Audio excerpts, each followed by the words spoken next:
क्या मुख्यमंत्री नीतीश कुमार की जो चुनावी फैसले थे, जो चुनावी रणनीति थी, वो फेल होती हुई नजर आ रही है? ये सवाल इसलिए हम कर रहे हैं क्योंकि कुछ ऐसा ही होता हुआ नजर आ रहा है।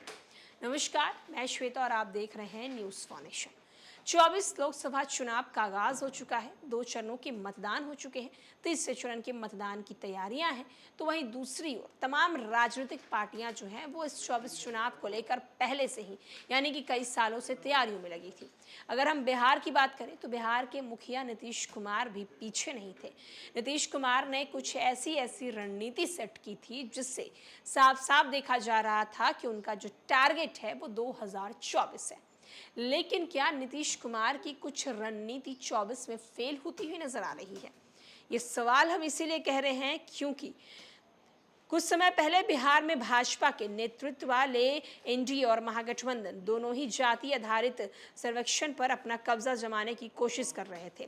श्रेय लेने की होड़ मची हुई थी, जिसमें पिछले साल पता चला कि आर्थिक रूप से पिछड़ा वर्ग यानी कि ईबीसी राज्य में सबसे बड़ा सामाजिक समूह था, जिसकी जनसंख्या का 36.1% है।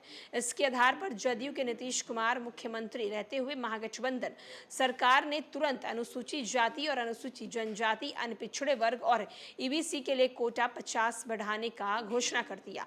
उसके बढ़ाए गए, लेकिन जनवरी में नीतीश कुमार ने एनडीए में लौटने के बाद जातीयगत सर्वे का मुद्दा ठंडे बस्ते में चला गया। जमीनी असर पर जातीय जनगणना की मांग का कोई असर नहीं दिख रहा, क्योंकि लोग उम्मीदवारों और उनकी जातियों और विदेशों में भारत की छवि, बेरोजगारी और पलायन पर चर्चा करने लगे हैं। नीतीश कुमार, जिन्होंने जातीय सर्वेक्षण का समर्थन किया, पिछले 3 वर्षों में इसके इर्द गिर्द अभियान चलाया, उन्होंने इसका बिल्कुल भी उल्लेख नहीं किया। इसके बजाय वो कुशासन बनाम सुशासन के अपने आजमाए और परखे हुए विशेष वापस आ गए। मुंगेर में जदयू के एक वरिष्ठ नेता ने इंडियन एक्सप्रेस को बताया कि मुंगेर में बहुत सारे ईबीसी वोट हैं, हम जानते हैं कुछ को छोड़कर ज्यादातर लोग पीएम मोदी के नाम पर वोट करेंगे।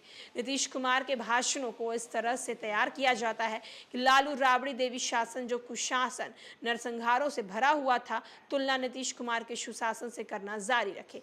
हम जानते हैं कि ये खराब है, लेकिन ये अभी भी काम कर रहा है कि जो जातीय सर्वे करवाया गया था, लगातार जातीय सर्वे करवाने के बाद ये बातें हो रही थी कि जातीय सर्वे हुक्म का इक्का साबित होगा, खास करके नीतीश कुमार के लिए, क्योंकि जब महागठबंधन की सरकार थी तब उस वक्त ये जातीय सर्वे करवाई गई थी। और जब ये जातीय सर्वे करवाई गई थी और इसके जो परिणाम सामने आए थे, उसके बाद बिहार में जो बीजेपी थी वो लगातार सरकार से सवाल कर रही थी, जातीय सर्वे पर सवाल कर रही थी, कह रही थी किस तरीके से आपने ये जातीय सर्वे कर लिया है। महागठबंधन उस वक्त सरकार में थी, यानी कि राज्य सरकार में थी, और राज्य जातीय सर्वे का लगातार सपोर्ट भी कर रही थी। लेकिन सवाल ये उठता है कि जो 2-3 साल पहले जातीय सर्वे इतना चर्चाओं में था, वो 24 में आते आते इस ठंडे बस्ते में क्यों चला गया?